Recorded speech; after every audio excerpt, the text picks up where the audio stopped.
Hello mga kauping, kamusta kayo at kamusta naman ako? Ayan, so dahil bakasyon na, sa bukid na naman tayo mag-extra work para kahit na pasukan na ay may naipon-ipon tayo dito sa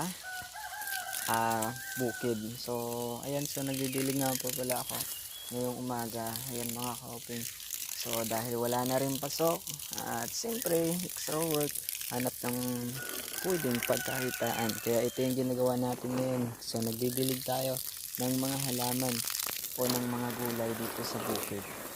Nasa gayon ay makapag-ipon po tayo at may pang ano tayo sa pagdating ng pasukan. So tiyaga-tiyaga lang, darating din na makamtan natin yung mga bagay na nanaas natin. So ngayon, kailangan lang natin magtiyaga, dilig sa bukid, tulong-tulong sa pwedeng mapagkakitaan. So yan, maraming salamat po pala sa inyong panunood at pagsuporta sa ating video. At yan lamang po, maraming salamat muli and God bless you.